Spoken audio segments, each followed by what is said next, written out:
প্রিয় শিক্ষার্থীবৃন্দ, আমার এখনকার সেশনে আমি তোমাদের সকলকে শুভেচ্ছা এবং স্বাগতম জানাচ্ছি।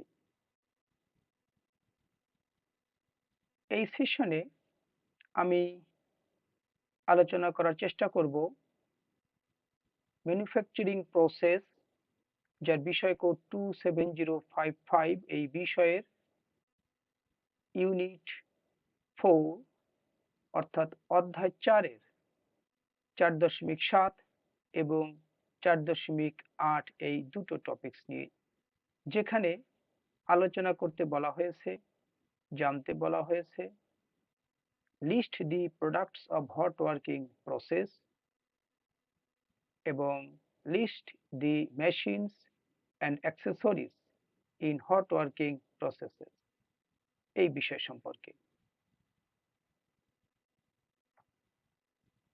শিক্ষার্থীবৃন্দ,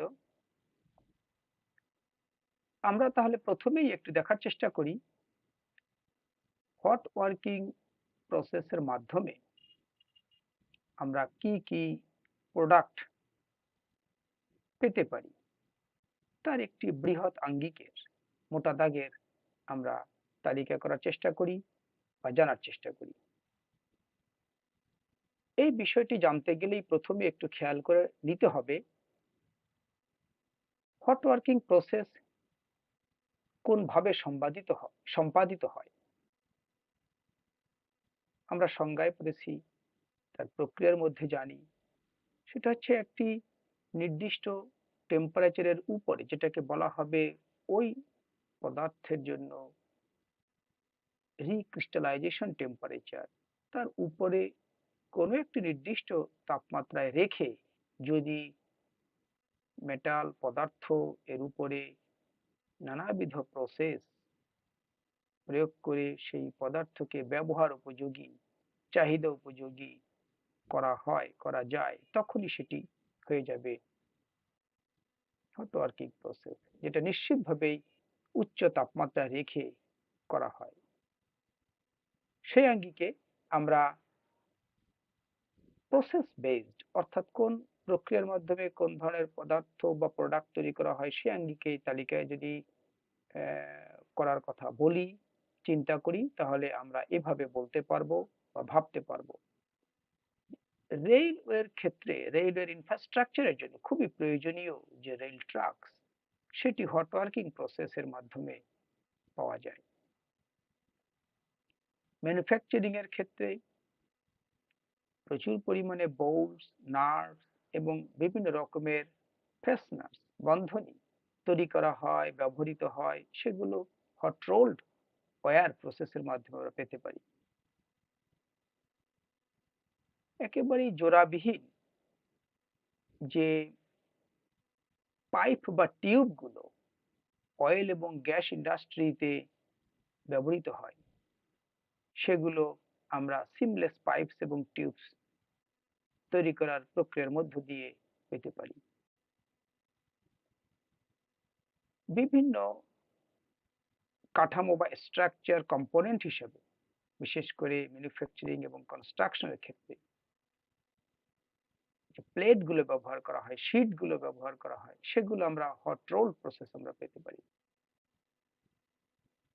এবং এক্সট্রুশন এবং ফোর্জিং প্রক্রিয়ায় যথাক্রমে আমরা পাবো একই ক্রস সেকশনাল প্রোফাইল বিশিষ্ট, আকার, আকৃতি, আয়তন এরকম বিশিষ্ট যে বিভিন্ন জটিল আকৃতির আমরা টিউব, রড যদি তৈরি করতে চাই এবং যেটা পাওয়া যায় প্রোডাক্ট হিসেবে, সেগুলো একই সাথে ক্র্যাঙ্কশ্যাফট, গিয়ার এবং কানেক্টিং রডস, যেটা বহুল পরিমাণে ব্যাপকভাবে হট ওয়ার্কিং প্রসেসের মাধ্যমেই তৈরি হবে, এবং তাহলেই তার গুণগত মান এবং চাহিদা ঠিক থাকবে। ফোর্জিং প্রক্রিয়ার মাধ্যমে এগুলো পাওয়া যায়।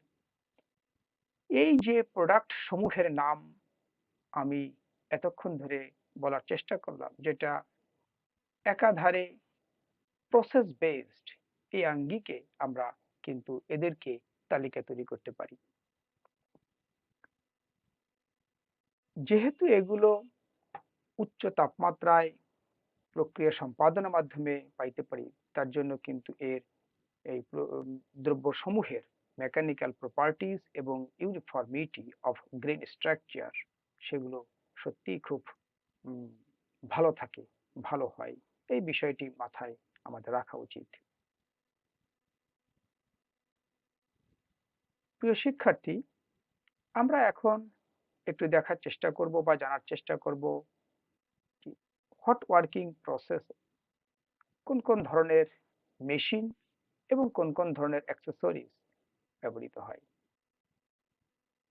একদম প্রথম দিকে যেমন বলছিলাম যে প্রক্রিয়াটি উচ্চ তাপমাত্রায় সম্পাদিত হয়, তাহলে নিশ্চিতভাবেই অতি উচ্চ তাপ সহ্য করতে পারে এবং অতি উচ্চ তাপ পরিবেশে এনভায়রনমেন্টের মধ্যে কাজ করতে পারে এমন ধরনের মেশিন সমূহই হট ওয়ার্কিং প্রসেসের জন্য উপযোগী এবং ব্যবহার হয়। একইভাবে অ্যাক্সেসরিজ সমূহের গুণাবলীও ঠিক ওরকমই থাকা উচিত এবং থাকে। তাহলে আমরা মেশিন বলতে কি কি মেশিনস ব্যবহৃত হয় সেগুলো আমরা বলতে পারি যে যেমন রোলিং মিলস ব্যবহৃত হয়, যেগুলোর মাধ্যমে আমরা বিভিন্ন রকমের বিভিন্ন আকার শীট বার এগুলো আমরা তৈরি করতে পারি মেটালের। ফোরজিং প্রেস ব্যবহৃত হয়, কম্প্রেসিভ ফোর্স দিয়ে আমরা মেটাল বিভিন্ন অংশকে আমরা বিভিন্ন আকৃতি তৈরি করতে পারি।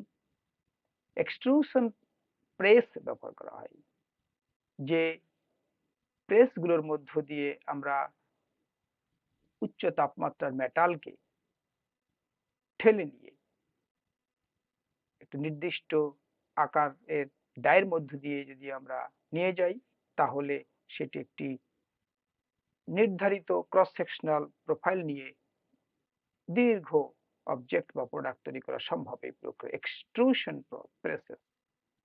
হট ফর্মিং মেশিনস ব্যবহৃত হয়, ইন্ডাকশন ফার্নেস ব্যবহৃত হয়, হিট ট্রিটমেন্ট ফার্নেস ব্যবহৃত হয়, যেগুলোর মাধ্যমে আমরা কাঙ্ক্ষিত আকারের আমরা মেটালকে ফর্ম দিতে পারবো হট ফর্মিং মেশিনস এর মাধ্যমে, যেখানে তাপ দেওয়ার সুযোগ থাকবে এবং একই সাথে চাপ দেওয়ার সুযোগ থাকবে। মেটালকে হিট ট্রিটমেন্ট করার প্রয়োজন পড়বে, প্রোডাক্টকে হিট ট্রিটমেন্ট করার প্রয়োজন পড়বে, সেজন্য ইন্ডাকশন ফার্নেস ব্যবহৃত হয় এবং একই সাথে ম্যাটেরিয়ালের প্রপার্টিজ নির্দিষ্ট ধরনের পরিবর্তন করার জন্য, নির্দিষ্ট মাত্রায় পাওয়ার জন্য আমরা হিট ট্রিটমেন্ট ফার্নেস ব্যবহার করা হয়। হট শেয়ারিং মেশিনস ব্যবহার করা হয়, যেখানে উচ্চ তাপে মেটালের মধ্যে যদি আমরা কর্তন কাজ সম্পাদন করতে চাই, শেপিং করতে চাই বিভিন্ন দৈর্ঘ্যের, নির্দিষ্ট মাত্রায়, নির্দিষ্ট আকারের, তাহলে আমরা এই শেয়ারিং মেশিনস গুলো ব্যবহার করা হয় বা ব্যবহার করব। একইভাবে আমরা অ্যাক্সেসরিজ নিয়ে যদি একটু কথা বলার চেষ্টা করি, তাহলে দেখতে পাবো যে সেখানে বিভিন্ন রকমের এক্সট্রুশন প্রসেসে ব্যবহৃত হয় এবং ফোরজিং প্রসেসে অলসো ব্যবহৃত হয়, সেটা হচ্ছে ডাই সেটস, বিভিন্ন রকমের ডাই সেটস। রোলিং মিলস এর মধ্যে রোলস এবং রোলার্স প্রয়োজন পড়ে অ্যাক্সেসরিজ হিসাবে। অ্যাক্সেসরিজ হিসাবে প্রয়োজন পড়বে এই যে নানাবিধ প্রসেস গুলো সম্পাদনের সময় ফ্রিকশন তৈরি হবে, টেম্পারেচার কে নিয়ন্ত্রণ করার প্রয়োজন পড়বে, এগুলোকে সহায়তা করার জন্য, এগুলোকে নির্দিষ্ট মাত্রায় বা পর্যায়ে রাখার জন্য লুব্রিক্যান্টস এবং কুল্যান্টস ব্যবহৃত হয়।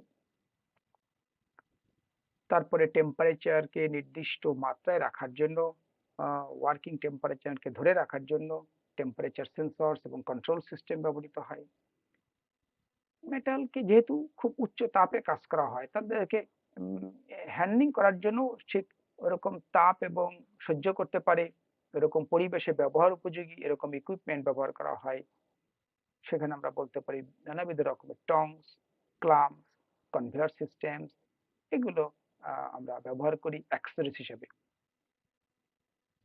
এই মেশিনস এবং অ্যাক্সেসরিজ গুলো ব্যবহারের মাধ্যমেই আমরা নিশ্চিত হতে পারি যে উচ্চ গুণাগুণ সম্পন্ন এবং সূক্ষ্ম আকার এবং আকৃতির আমরা প্রোডাক্ট হট ওয়ার্কিং প্রসেসে পাওয়া সম্ভব এবং পাওয়া যায়। প্রিয় শিক্ষার্থীবৃন্দ, তাহলে আমরা আলোচনা করার চেষ্টা করলাম এতক্ষণ ধরে যে হট ওয়ার্কিং প্রসেসে কি কি প্রোডাক্ট আমরা পেতে পারি এবং একই সঙ্গে এই প্রসেসকে প্রয়োগ করার জন্য কোন কোন ধরনের মেশিন এবং অ্যাক্সেসরিজ সমূহ ব্যবহৃত হয়। তোমাদেরকে উম, এই আলোচনার মাধ্যমে আমি আমার সামান্যতম বিষয়টুকু একটু উপস্থাপন করার চেষ্টা করলাম। তোমরা নিশ্চয়ই একটু প্রয়োজন পড়লে এটি বারবার শুনবে এবং দরকার মতো তোমার হাতের কাছে পাওয়া যায়, প্রয়োজন হয় এরকম অতিরিক্ত টেক্সট পড়ে তোমার ধারণাকে আরো সমৃদ্ধ করবে। এই বলে শিক্ষার্থীবৃন্দ, তোমাদের সকলকে ধন্যবাদ জানিয়ে আগামী সেশনের শোনা এবং দেখা এবং পাওয়ার জন্য তোমাদের আহ্বান জানিয়ে আমি আমার সেশন এখানে শেষ করছি।